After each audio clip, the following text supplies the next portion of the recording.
okubeerawo kwange sigamba naffe tulina abatuwa ssente batwafuna batatuwa ssente naye twakkiririzaamu ne tusobola okukola ebintu ebisobola okutugattako n'okukola emikwano n'okufumiitiriza ennyo naye sigamako okufumiitiriza kubanga akalulu kaggwa nga nina okusobola okufumiitiriza okumanya nti kati mbaddewo ntya naye abantu abamu baba pulezidenti bamufuula ngaoba banko bakiki bw'agendayo abalowooza nti ajja kubeerako ekiro kyekimu tebakuwaddeyo bakoze kintu kubeereko ekiro kyekimu era oddeyo no okola bisi ffe mutulaba tutunda obuduuka bwaffe tubeera mu minaanansi tuteekawo obugoyegoye ebintu ng'ebyo okulaba nti tutwala obulamu mu maaso ne tufokasinga ku kintu kyekimu bo bano ki ekibasumbuwa abavubuka abamu obutayagala kukola that's one n'obutamanya nti nno n'obutafumiitiriza nze nabagamba nti okufumiitiriza kyekimu ekisumuluzo kyekisumula byonna mu bulamu bw'omuntu oba okusoomozebwa kwonna omuntu kwayitamu kati bw'otafumiitiriza n'otamanya nti nno kati akalulu kaggwa nina okutandika bizinesi nina okwezuula bwenti ne bwenti nsuubira nti obajja kulemererwa obulamu ate otandika okomplaininga so nga ate wandibadde otandikawo ka bizinesi ebiseera asbaga ate bo baafuna omukisa mukulaba muzeeyi balina akantu bake baafunayo maybe singa yafunamu bakyakola obanga ka washing bomba n'osuubula kyobabulabuloba n'okola mu kasaluuni nekyo tebasobola kukikola ekirala nti nno n'abantu abamu si balungi abamu be twakolera tebali appreciate eri abantu tebafuddeyo okulaba abantu muzeeyi bw'alagira oda tebeerayo bw'alagira nti gundi mumukoleko bwe muti mumuyambeko bwe muti tebafuddeyo ate abala batunyigira kubanga tuli direct ewa muzeeyi bantu ki abo abanyigira okutuuka kweyembeeko abalwanisa ekisabo kituuka ndiboogerako kubanga buli muntu munyiivu waali buli mwalina okunyigizwa kwayitamu neffe twesigamako kufumiitiriza Ashibaga kato sente yaziteekawo zonna ezaamuweebwa Ashibaga yafuna omuwala nga mweru nnyo ng'alinga omuzungu ne batambulamu omuwala ne bagulako n'emmotoka kati ebirasa abimanya naye ate Sarah Joy baali baayawukana si Sarah Joy muwala mulala si mwana mukazi sente za mutuma butumi anyway ebyo sijja bingirira bulamu bwe naye kyensobola okugamba kiri kimu nti maybe teyesigama kufumiitiriza singa yesigama kufumiitiriza singa kati ayinayo akasaluuni singa ayinayo ka boutique singa ayinayo akaduuka singa ayinayo ka washing bay osobola okukakikera nti mukole emikwano tukole emikwano kati nze nakola emikwano nina emikwano nsobola okumanya mukwano gwange bwenti muyambye nte naye anyambye ate nvudde wano nzize wano naye bo bageza balina ebibakuba bingi bageza nkokusiga obukyayi kubanga waliwo lwe batuweereza obusimu tubukozese nga buli kintu bakijeregerera buno obusimu obwa wano Uganda bwa layisi bulabula waliwo yavaayo n'atuwa obusimu butuyambe kale nti ebintu ebimu bo tebasiga mikwano tebafumiitirizanga naye nga n'abantu betwakolera si balungi bino byokuvaayo nga ffe nina tetuli bulungi naye lwakuba nti ffe tukola tetunyoma mirimu nkeera kumaja nensogola omunanansi gwange nemanya nti guliko akasanvu guliko ena nengenda mu ngoye nenkola bubotiki obunayamba omwana wange kubanga muzeeyi abantu beyawa direction batuyambe tebatufaako ne walagira ekintu nze newunya n'ekigambo order from above ndoza tekiriyo bwalagira bakubuzabuza baba batalagidde I don't know ndoza muzeeyi abatalagidde nga naye akiyisizaawo okusinza bwe tuli ffe ebbanga letuliwo letumazeewo abantu batuwana nitokwatangana ku mitwalo 5 nti gaagano ogamanyi presidential advisor nimanyanga million 5 ng'okambwadde presidential advisor sikambuwadde naye tuwalana abantu ba NRM basinga n'okutuwalana batukyawa balowooza muzeeyi atuwa ebikutu ebisente tuwalana abantu n'abalala lwakwaffe tulina okwedda batwogere lwakuba nze sigala njogera n'abantu abo n'atanjagala musobola omukaka okunjagala kubanga nze simuwala naye wagezako okumpana nze Bible tensikiza kuwala na muntu nsigala njogera naye bulungi kati olugira agenda okola nga sirina buzibu naye nanvaako Lwaki mu people power kuba ndaba abantu bakyakwagala ekyo kikafuwe people power byebiki ni mu NRM ndi wa people power ndi wa people power mu NRM people power kitegeeza maanyi g'abantu kati amaanyi g'abantu lage gawanguza President Museveni ndi wa people power mu NRM sisobola kuva mu NRM nga newankubadde tulina ebisomozo byetuyitamu kubanga ffe twakyayibwa abantu bangi ate muzeeyi bamuwa abantu abatali bowano batujjako layini zaffe bayita akavubuko bagaye bagajjambala ne bagamba mbuno ge gali ku online ge gali gakola ki peji zaffe nga bazijjeeko basi bagabona banako baali naye batugamba gwe wafuna na miliyoni 2 olayika kuyogerera miliyoni 2 zigula obulamu nze sifunanga na ku miliyoni 5 naye miliyoni 2 zigula obulamu nze nawaayo obulamu na wayo bulamu okusinza kye nakola nze twali mu Uganda wano nga tewalina minisita asobola kuyimira wa Kisekka kabeere prime minister kabeere ani nga n'abasirikale abamu batyayo nga tasobola kubawo olukuŋŋaana lwa yero nze nalukubawo nze nayambaza abantu olugero lwa yero mu Kampala nga Kiwanda yatambulanga wonna e Kampala abo babuukira luvannyuma nga tumaze kukkakanya mu mitima gy'abantu mwe mwasooka ogikakanya baminisita twani nze nasooka okukkakanya emitima gy'abantu ne babuulira amazima ng'abantu bonna batandika okwambala olugoye lwa yero obadde ki naawe saagala kwogera ku ebyo abo bajja luvannyuma ne babuukira ate nga nabo oluusi balina interest gyetulabi abantu abamu bayaga otukozesa kubanga tuli direct ewa muzeeyi mitima ki gye mwakakanya nga pulezidenti bamukuba akalulu e Kampala naako akatono ke baafunawo akaavaawo maanyi gamu gaali maanyi ga fulufiga eyali afudde bw'olemala n'akatono ke twafunawo yali fulufiga yali afudde bw'olemala obwo twafunawo twafuna gaali maanyi gange kubanga twali tulina kujjawo zero NRM yali nvundu mu Kampala nga kivundu ekiwukyuma ekiwunya olw'ensonga abantu b'NRM nyini bebatta NRM kale saawa zino akalulu kaggwa naye batudde balinda ne structure zonna zonna zafudde balinda muzeeyi amale okukomawo ategewo budget bayimuke what is it naye nga n'omwaka guwaddeko ffe tubalinze omwaka guwadde ku guguno bwogo togubaze nze ngubala lwaki todda mu ndongo ebyobufuzi n'obyesonyiwe njiyimbewa covid wuunatta bantu endongo bagiggala njiyimbewa kumbaga embaga yanenako embaga y'abantu ababiri erabadaba alright tugende ku lutalo Queen Florence afaaki ne Maama Chance Nalubega ngabana yava ggulu yagaana tunnyonnyole baba wekikumi ekibalemu okugabana obulungi tukyogezaako tutegeeza njali ngabana saagala byesiba kuba agenda eggulu bonna naye lwakuba nti nze kyensobola okwogera kiri kimu nti nno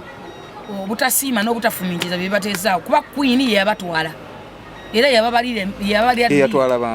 yatwala bano bonna bagravite basewasewa bachansi ye Queen yabatwala Queen natukubira nga masinga tumwa direction kwa ino okuyitira okuyingira eggulu netwogana jeno ne bayingira nga Queen yabatute babeti mpologoma fei bebani bali bangi n'abayimbi abalala banne okulicha bwe batuuka eggulu ne bayanja ensonga zaabwe njagala abana Uganda bawule ekintu kino bawule jeno sale mikwano gye kati nze ni mwozo president ate ndi mwana wa president siri mwana nga wono gamba nti oli wa Musayigwe nti ndi wa Musayigwe naye tuli baana bazaala kubanga baana babalwanyi tusiga tuli baana bagwanga yatuzaala kati jeno sala ayina mikwano gye nga bwana gamba nga wola batone sempijja nti oba tunato bafanta mukwano gwe n'aba ne mukwano gwe fulufiga nga te mwabuzi wa president mu government kati era ayina emikwano gye emirala kati okusobola ogenda wajeno sale nga mukwano gwe n'ogenda wajeno sale ku bintu by'okuyambako mu government so kati bano bagendayo nga mikwano gye wajeno I don't know naye nga yabayambako nabo milioni 10 era agenda bawa bilioni 3 n'abawako deposit kati yabako mu ngabana yabwe ne batabuka ne balaba nga Queen yazikutte kakati Queen yazikolanga ne chance ayagala obukulu ne mpologoma ayagala obukulu mukabe ayagala obukulu ne batabukiraawo engabana yabatabulona bagamba ono yabawa sente nokuba yabawa milioni 2 ku 10 ndoze nda naze diza kakati ntabuka ne jiraawo kati nawe ne bakola group yabo nabakola akabina ne Queen nakola akabina Mugeba nakola akabina Abdullah nakola akabina kati yaje ebitano nane mali yakola akabina ku kikofiira n'abawuma ne babeeraawo ani yafunye ebitano sijja byogera naye nga yafuna sente ya Abdullah mu yakoze edduuka ne Mugema yafuna yes era mu yakoze edduuka nayitereza bingi sagala byogerako ebyo tewali nsonga lwaki mbyogerako naye nga ombuuza Queen anti kati nga bana yebaviddeko otawuno n'ogenda mu maaso nga bana naye kati bwe munasala wakola akabina afune bakulira kati kyekiriwaawo ekigendwa kyokkola obubiina buno ki ekigenda kyokkola obubiina buli omu teyasigameko okufumiitiriza kubanga abayimbi tebagenda kuganyulwa waliyo abayimbi waliwo sente ze bateekawo ez'abayimbi 10 billion 0.5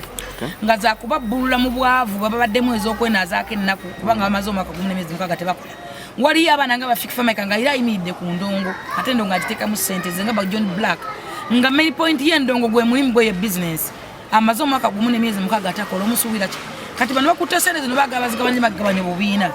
kakati wume yagala zigende mu wuma lagada yagala zigende mu culture forum bano bamugema bagala zijje waabwe buli omu Queen yagala zigendeke wuwe chance yagala ne tubeeraawo kati abayimbi bana aballa kati obuzibu bonna bwe buvudde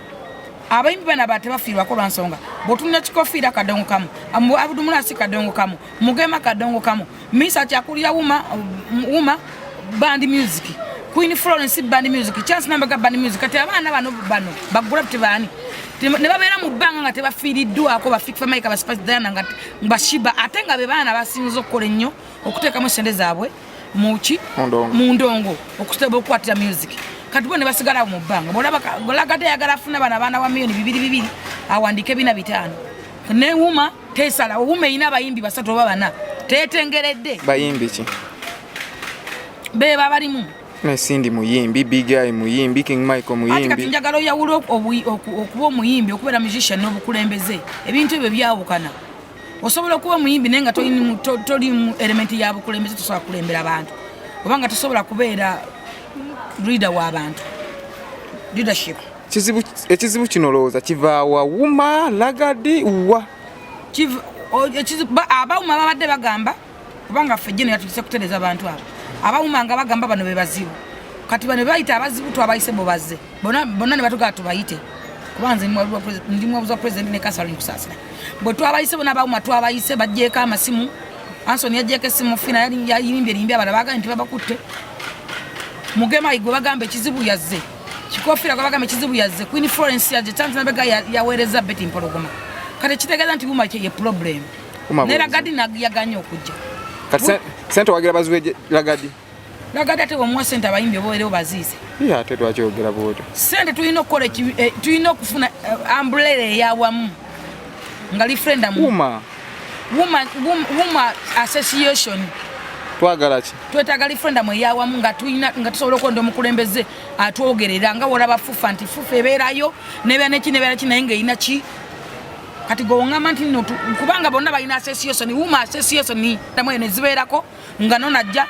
ne mukwata abantu 2 buli kibiina ne mujjamu abantu 2 bwa association ne mujjamu abantu 2 mbatoza ku board ne balonda omukulembeze omu buli muntu nafuna dobozi nti mbagulafite wajja kuvayo abogerera mukadonka mwajja kubaira edobozi mubani music wajja kubaira edobozi naye abawuma betaga bo obukulembeze baabwe efuga beeronda ate ekyanti beeronda bweronzi beerondera ku masimu olalagira bakazigundi gwe mbamutuzaawo oyo mukoyo aveewo ine buli omwayi namukiikirira so habba kasumba kwali kuwuma abantu abo babi abakama baffe abantu ba NRM babi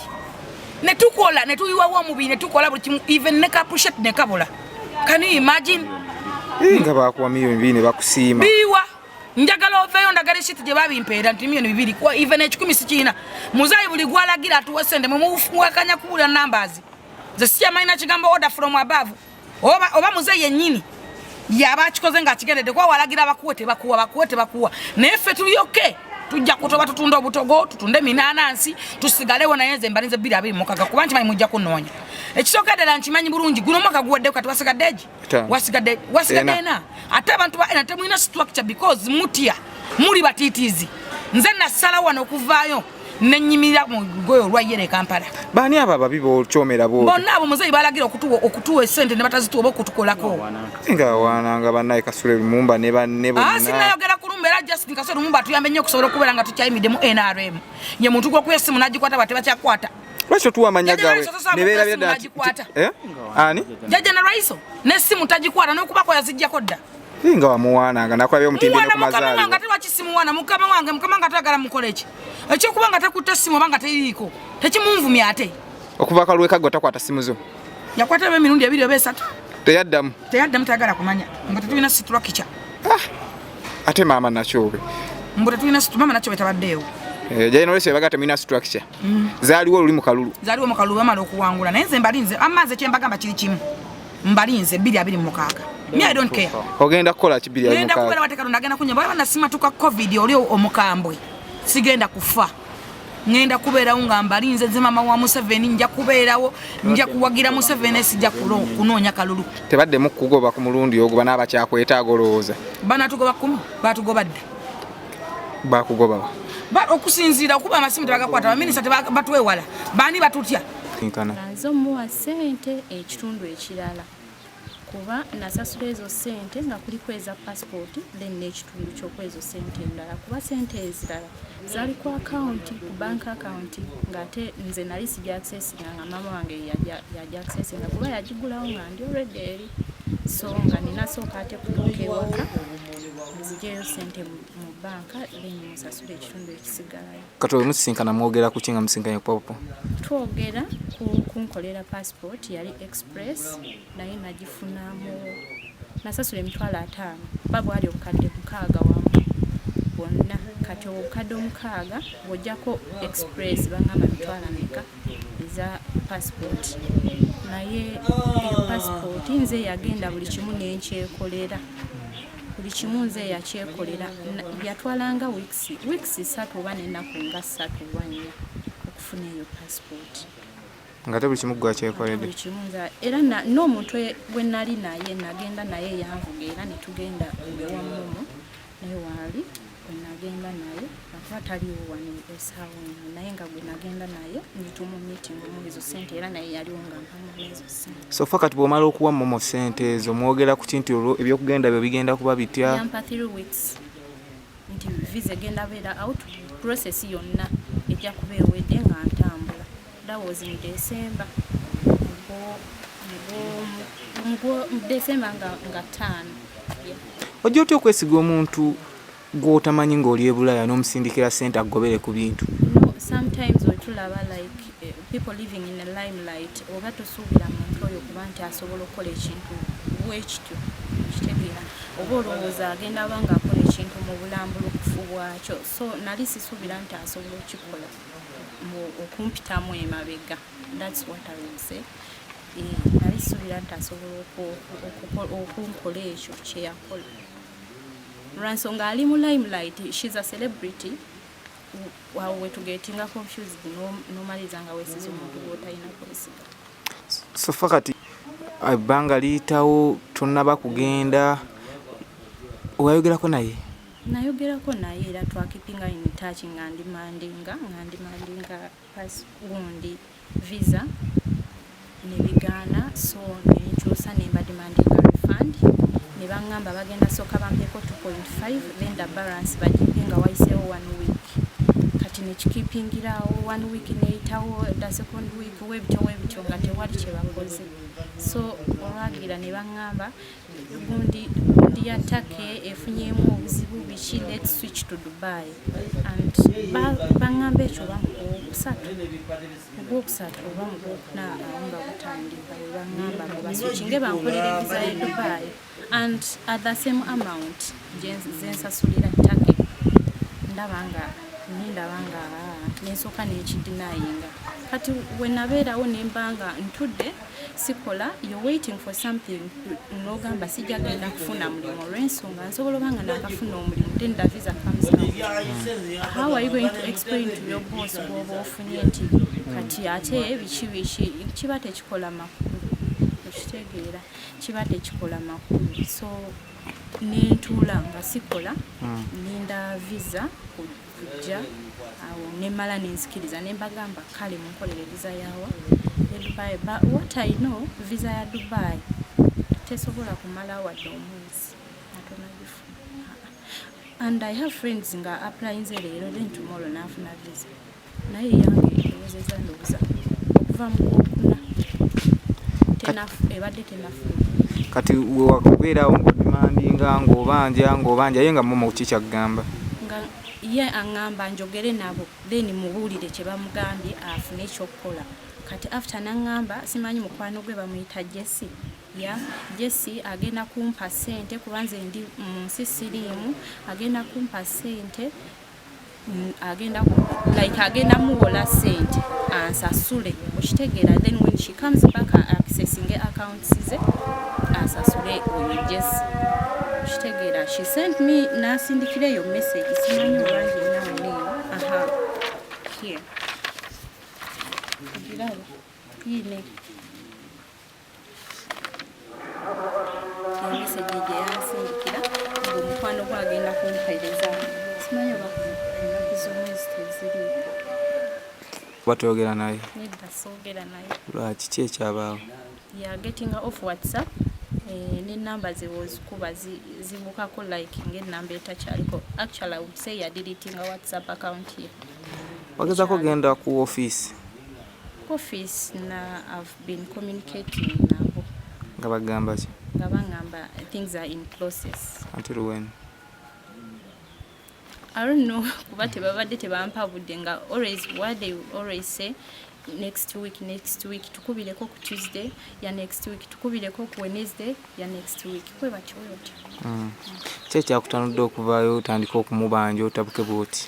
Ekyantanudde actually nayogerako ne Alan Cruz mu kwano gwe nayogera naye mu May nenjogera naye ne mugamba oli mukwano gwa Momo, I want to talk to you about something which okay nga wono oyagala oyogereko ensonga ne mukwano gw'omuntu ayogere naye amubuuze what's going on. Ne mugamba nangamba ngenda kwogera naye but right now aliki tali online naye olwegula ajja kubaako ngenda kwogera naye nkubulire. Then the next day ne mu texting ne mugamba ayogedde ne Momo yagambye eki ne mugamba thanks wenjo na reply nga nangamba woba tosobola no yangamba she's still not online naye woba tosobola kugumiikiriza you're free to do what you want kola kyowulira kyoyagala. Ekyo kitrigalinga omuntu like obusungu. So kati kikyozzaako? I want to open up a file, a case. Simanyi if I'll get my money back, no, I'm not sure naye nga olwanako ekitono so njagala kugulawo omusango and if you have justice in our country I hope I'll get my money back. Milioni 6 Jordan gye wali ogibanga emyezi emeka? Ng'emyezi 7 oba 8. Ogw'omusaala? Nali nkolera $225 buli mwezi? Emitwalo nga 8384. So gye emyezi gyo 7 miramba gye baatwala. Singa osinkanamu mu kigambo kikyoyinza omugamba? Kyenyinza omugamba mukazi agenda kuzaala abaana be nabo bajja yita mu mbeera like gyali mu kuyisaamu abaana baabwe and I know living a proper life not in terms of money naye omutima gwe agwoze like akolenga ekintu ekituufu mu bulambulukufu. Ku mbeera bakadaama gye bayitamu omuntu abba ssente za kadaama kikyoyinza omugamba? Kwasa Katonda se naye obanga toyina Katonda I think osobola n'okumutta. Osobola okumutta koza abaana babonaabona nnyo okufuna sente bazifuna mu bulungi kati gwewoozirya oba weetaaga ekibonerezo nga kyamaanyi and ebituukawo mu bulamu bw'abantu bibatuukako naye n'agamba lwaki kino kintuukako naye nga the reason behind lwaki kino. Biki byojjukira bye wayitamu ng'ofuna ssente ezo ng'essaawa zino olaba omuntu ayagala ozirira obwerere azitwale zonna azimalewo nga tofunye kyoyagala? No bingi ebyosobola okwogera n'obutayogera like esiri muntu ayogera like ebyama si bingi si bitono. Muli owulira kikuluma ssente zo ziryanga kyewalwanirira tokifunye? Kinnuma lwansonga nakomawo nga mama wange mulwadde alina ania namusanga tasobola natambula nga atambula we bate naye nesooka mujjanjaba like nenkwata ssente nensasula nga manyi ngenda so kweke ekintu kigwe ntandika okukola nga nfuna ssente ntereze mama wange naye tekyasoboka nesaba yakakati mama wange mulwadde tugula habo here and there naye nga singa nti oba sente zibaddewo naalisobodde oba nga nkola ekintu obulumi ne buvaawo naye tekyasoboka olw'ensonga nawaayo ezo ssente kati omuntu bw'ati wakakuyisiza bw'ati abayetaaga ki? Ssente oyagala bazikuddize oba okyali ku byakugenda bweru? Nze kyenjagala bankolere either the process I paid for oba sikyo bansasule banzirize ssente zange. Sijja gamba nti tezinnuma ate mu Uganda eyaffe eyakati ezo ssente nnyingi okitegeera sisobola zireka genda we batyo yeah banzirize sente zange oba bankolere process yange naye baŋŋamba gundi process ya Dubai and right now bansindikidde mu visa eri out ngenda Dubai is closed and it's a visa expiring in time kati ngenda awo waliyo medical waliyo covid biki byonna ngenda bifuna nti ukitegeera it's not helping me bankolera ekintu kyenjagala oba balifandike sente zange kuba like tebazi like obanchi ninyole bati tebazi kuyambako zikola nazikola n'emikono gyange and with my life and namugambako one day nemugamba I worked my life okufuna ezo sente and there is a gundi yino naye ye yalaba nti kimugambye bubiye yeah this is the text namugamba bambi I don't know what you're going to do for me because your people aren't doing anything for me have been patient you people could get me what I wanted so I really couldn't get me what I wanted why don't you give me my money back been seated home not working for 4 months now I think najumuweleza mabegako kitegeera bwentyo nga munnyonnyola ne mugamba nakola my life off to get that money but all I'm getting now is a tomorrow promise which I'm not sure will reach please have mercy and refund my money I've been kind and patient enough yanziramu audio I have it nangamba obwakadama nange nabukolako so nkwata mpula to like sina mugamba nga we mugambye like she was like ninafukamira omwegayirira nzirize at your own money ku sente zange ze nakolerera okitegeera yaŋŋamba nkwata mpola kuba wolemerako like ajja kukivaamu andekere ntobe ne company whereby mbunja ku ending up nga sifunye wadde n'olwata ng'oli muntu otegeera olina omutima osobola okwogera ekyo ekintu omuntu ogamba wakolako ogwo omulimu oba omanyi gundi hardships ezigulimu lwaki ogogamba omuntu bwebati kitegeeza yakufera mufere I would say aba mufere kubanga watandikamu bulungi then after a period of time wekyusa oba mufere kitegeera kubanga oba omuntu ng'olina omutima oba oyagaliza ate ande gyemitima gya bunanfuusi efutwa kubanga wobanga oyagaliza abantu like let me say ensi yo tosobola she went off let me say yalina scandal oba nebbaawe n'avaako bwe yakyusa enamba she would contact me okitegeera naŋŋamba nakyusiza enamba because of this and that naye this and this kyekiriwo but she never did teyancontactingako up to now okitegeera and when I reaching out to her friend Alan Cruz naŋŋamba we but if I can't be patient genda okole ekyowulira kyoyagala what's that oluyanga omutima gumenyese no that's my money zenakolerera million mukaaga this is Uganda of today eya 2021 kitegeera ziba sente nyingi nnyo I could build up 2 rooms for myself kitegeera lwaki tonagendako ku police kuteekayo omusango no mbadde manyi like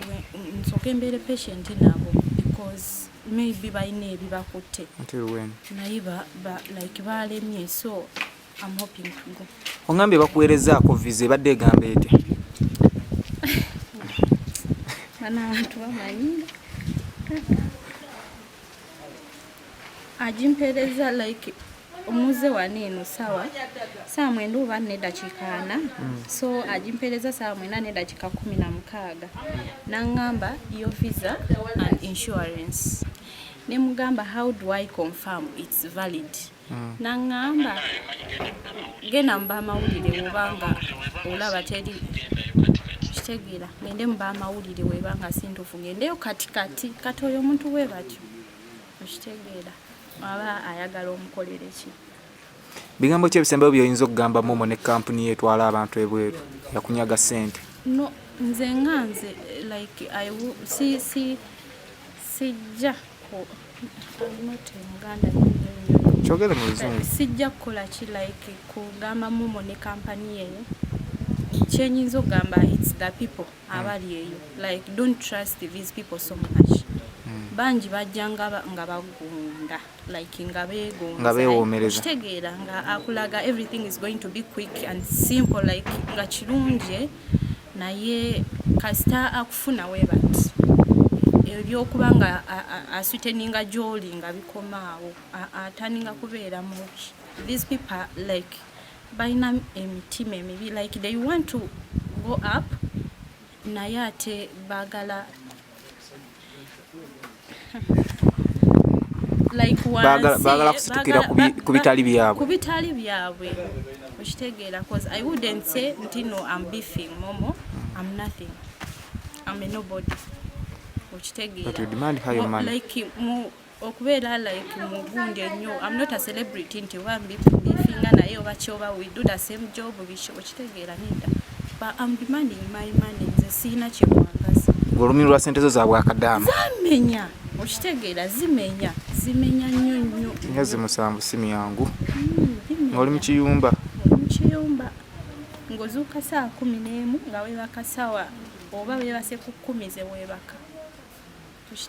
tewebaka nga bakamawo tebanneebaka bajja kubuuza weebakaffe b'okolera tutunula so who is going to serve them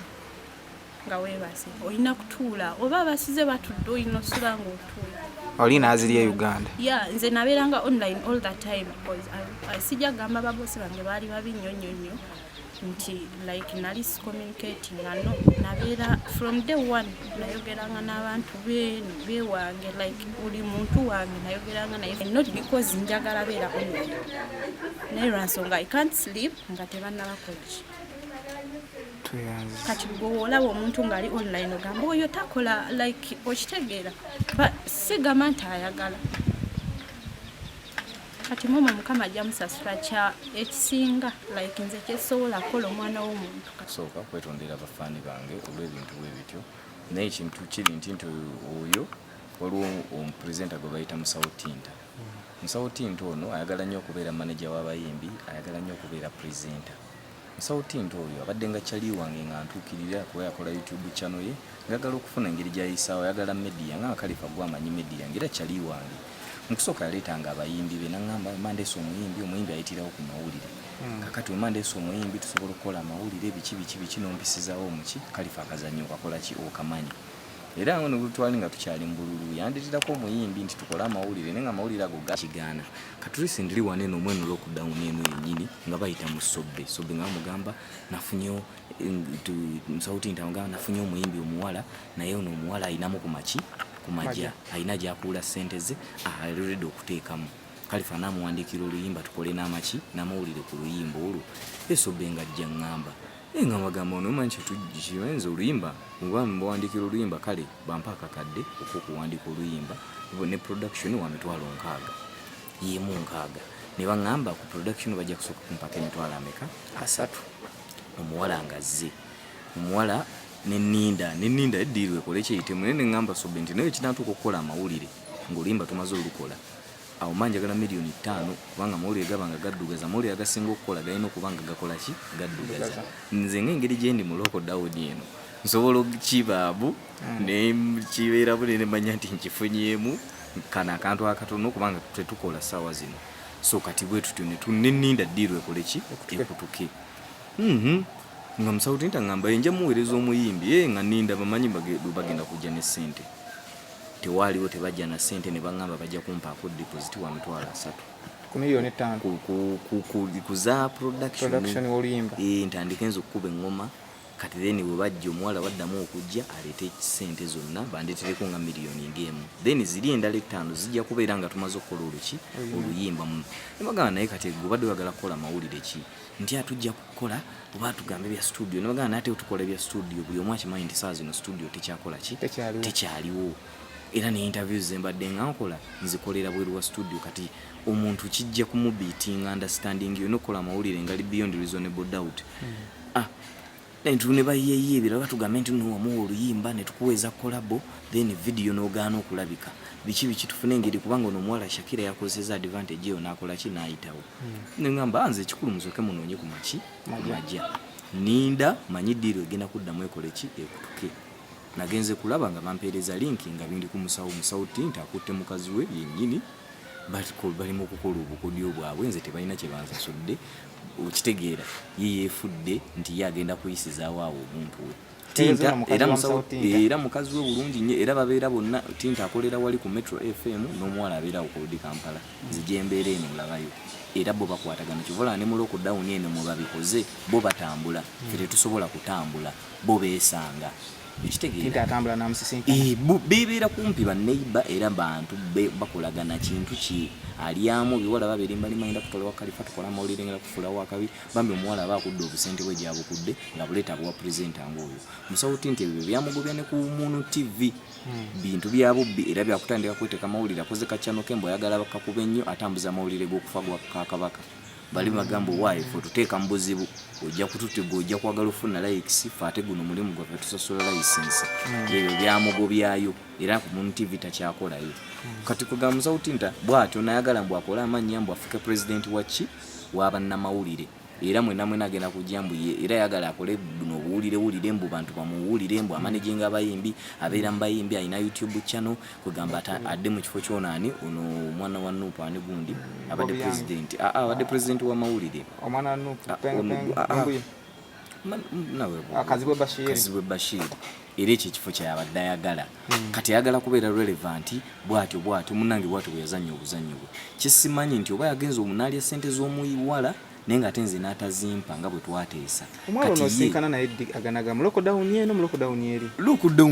kubanga gambye twajja ne mbagamba muguna akola mawulire ga studio tebigenda kukola kubanga ne studio tekola ki teriwo kakati nange songa yakugamba mukola mawulire nti wamukwatira studio wamagayo studio gwe ku studio yange ngeri gye yali efaanana omuntu asobola kujja mu studio yange n'ateekubya kaki kafaananyi manyi naawe wajja ku mu studio yange weekubya kaki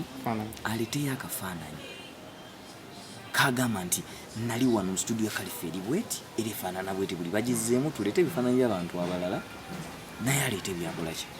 ebadde no mu lockdown eno era just kwakuwulira miliyoni 5 ezo nendowooza mufunye bengenda okukubako kitegeera so byebyo ne bayita mu Sobbe era ne clip wane no zirina Sobbe nga abagamba bannange mukola ebintu ebyo Kalifa temumuwadde ekintu nga yetwateesa nze mba mungobya ku muki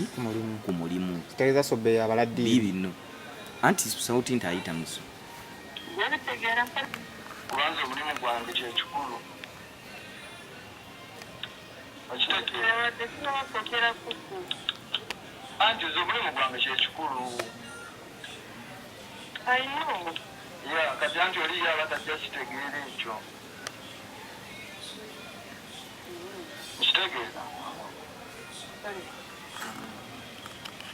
kitegeeza Sobbe yabadde amugamba lwaki mufulumiza ka video nga omusajja lwaki mugenzo bikola mukola ate mwateesa munze ndetera omusajja ki mwe mukikola omusajja agenda kugamba nange nkikola ki nkiri mu kubanga nze muleetedde okitegeera kati so yembeera eyo bwetyo byebyo ebintu nenge ekintu ekyo kiragana bwerazi ne story bw'obiraba engeri gye yabyogeddemu mbu ate ne bakwata ogusooka ate bwate sebajaga kwegamba story byakifere nnyo okitegeera abagala okunona amannya nga tebakoze na kye balina kukola magezi kigoba waki kyobabuulirira kyenyiza okugamba nti abawala obusente bubawagali kati najja n'agamba kanoonye gundi nyambe engeri gye nnyinza okuyitawo ekyo kyandibadde kibakolera singa mwansasudde kati saa zino singa munyomera eggulire lyammwe okitegeera ne kati nange Musawo Tinta mba nina okukulabisa nti byokola tebiriyo kuba tewansasudde ate nga twateesa onsasule olyoka okola amaki amawulire naye gwe ate ogenza okuza amawulire toŋŋambye n'amasimu tugakuba mwaga blockinga era ne wano nono Sobbe yennyini agamba bwe bajja omulundi ogumu bamu blockinga ffe tulinze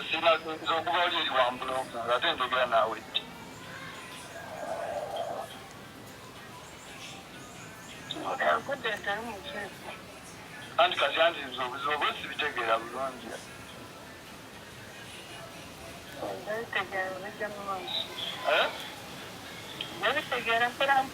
anti mwana weebereremu kubanza omulimu gwange kyekikulu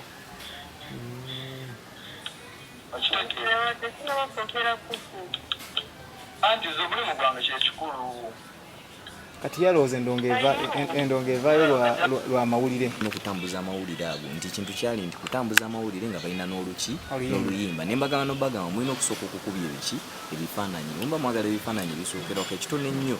budget shoot omwana ayinza obbakubira emitwalo ameka 3 mufune n'owengoye mumwe emitwalo nga 25 musoke awo bantu balabe omuyimbi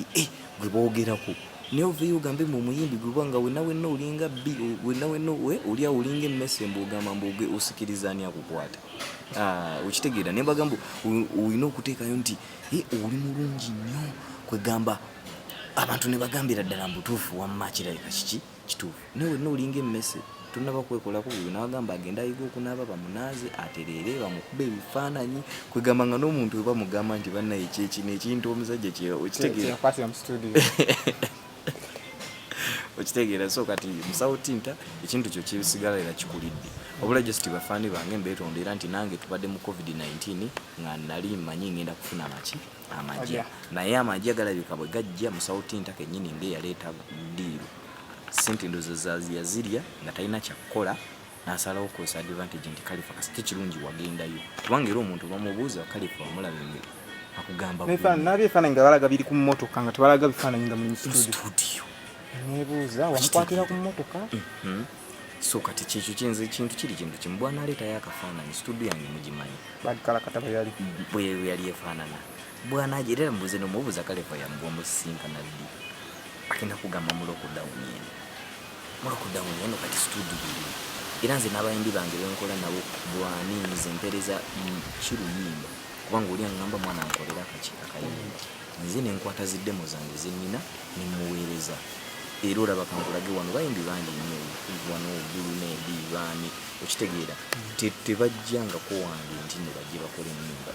Buluneedi wuyo namuweereza kankulage ono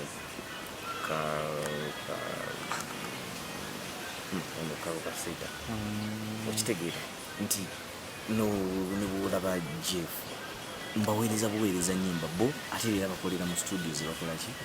zebaagala nti nze nkubuza luyimba so tonnabakumpayo wadde nakasente tetunaba nakola wadde maama netugenda mukola oluyimba notafune wadde nakafaananyi nota kale kwegamba bannaye kubanga nomukwata ogusooka nomukwata nakomawo nomukwata n'ogwokubiri bamagonyuma okukwata okitegeera so ebyo biwulire obulamu bumalako mu mbeera yakufeera bufezi bwetu kufeera bufezi era kyoba olaba alemeddwa nti baana bangi nnyo mumuzze mufuuse bannamawulire abaddala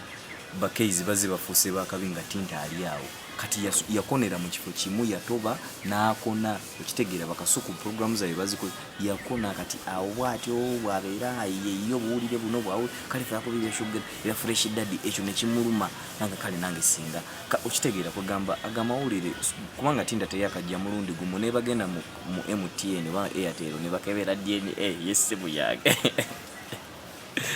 tinta mwali okitegeera tinta mwali era nga twogera recently wano tubadde namu kutegeka mpaka za kukola kizakwevuma kugamba okutegeera ati ddo omusajja ono naye ayagala ebiki ebyonoonese okitegeera bale mutegeka mpaka za kalifa ganaga ni tinta mulaba singa ovuma kutegeka mpaka za kwevuma abantu bajje bakole ki era nga ayagala content oyo mumuguza muteke ku kachano ke aka YouTube okitegeera nene tunonyi nenoonya sponsor n'abanga kyakoze eki kyabuze sponsor mukubula napaluka nafunapo kamingi namunyiga waawo ndoza namukuba nga womanyi banna abapresenta we batero bakola abayimbi so kati namwe abayimbi gye muli eyo bwoba oyagala kuyitawo jangu ogula oluyimba mbituufu okula oluyimba ne kati era ne bonaokola amawulire kigenda sigala tolina luyimba okitegeera kati labangu ono munnaffe talina luyimba bategese ne bbaawe musawo tinta babeera bonna basula bonna kyokka ataamutusibako okitegeera bo bali mu bizinensi bakola babeera bonna so musawo tinta ononsonyiwa naye leero nkulabisizza okitegeera nkulabisizza nembaka maabo era Mr. Francis Babu Metro FM eyembwa goba kuva ne ku Munu TV bagoba bulijjo ogenda bakumma omulimu kubanga ebyo ebintu byebi byekisirusiru ebyo oyagala beera presenter oyagala beera manager oyagala beera DJ oyagala kugamba tumanyi kife twase tulina tugamba nze Kalifa ndi muyimbi njiiza mu bya buyimbi okitegeera ne kati gwe toteredde odde eno dde olimbalimba baana b'abantu nti ogenda ba promoting ogenda bafuula bakabi ate nga byokola bibyo babbako ssente kati omwana amubbyeko ssente omuwasizza akuzimbiridde tukyalina kyakkola tutandise kuteekawo mbeera kati gw'omulagamba olw'eyo promotion mugenda kukisurvivingirako paka nne eggulire liggwawo tunulira process by process era byo byennyini bye twayogera negamba nti gwe kenyino nga nti mwana process by process nga abadde alina oluyimba nga abadde muyimbi kati awo singa ayiseewo ega ssebo kirina okubeera backed up by music ne brand si kujja mbu lwaleero kyobola abayimbi bangi nnyo ajja n'akubakamupa kubanga talina lugendo music yeetaaga olugendo kale faffe tukola amawulire ne bwe ngakola gatya era bw'ogalaba buli omu yabadde agabuukidde okitegeera kubanga nina brandi nina aba followers kati naawe omuyimbi wo suka omuzimbire abantu bamwegombe ekyo kyennagamba ditumuwala abantu bagenda okutunula ku Instagram nga batya but kugamba ekyo oba okoze promotion naye oba ofunye naye temufunyeemu kati mwapapye titunava na mu lockdown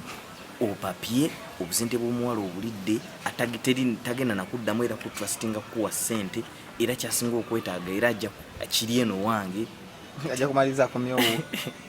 ate nga yeetonda amukwatire ddala ebituufu kati embeera eyo mbutuufu si nnungi nnyo era musawo tinta nakuguddeko n'omusango nakuguddeko n'omusango bwe kiri kubanga abantu nga bano muyeetaagamu ka discipline bwe tuba tuteesezza ng'ogenda kumpa ssente ebeera ddiiro naye gwe bweyagala okumpita ebbali sobola kunyumirwa ng'ate nze sikola kisinnyumire bamuguddeko omusango gwakuyitamu kanaana gwakwonoona linnya lyange nga tisikkiriziganyizza kubanga nsobola okukkiriza ogenda olikozese bantu bangi nnyo tukwata zi supermarket n'ogamba naguddewo di supermarket naye ng'opromotinga kintu kyani kyoli so kati naawe bwe kiri nandikulekedde erinnya n'olikozesa oba mu ngeri ki bw'oba olizimbye etya nze nenjiye engeri gyembikola ki gyenkola damage control naye ng'ompadde era kyovalaba ne bino byonna ebya NRM twali tukimanyi nti abantu bagenda nnyiiga tugenda kuva mu people power tugende mwena nga tukimanyi naye nga tumanyi nti nno tulidde kitegeera oba banyiiga bakole ki banyiige ekyo gye kinyumeza n'omwana mugaye munnaye mwana wange wali waliwo golodi nga wali tewali waliwo mayinja ku kiro ya golodi ne kiro y'amayinja ki kyotwala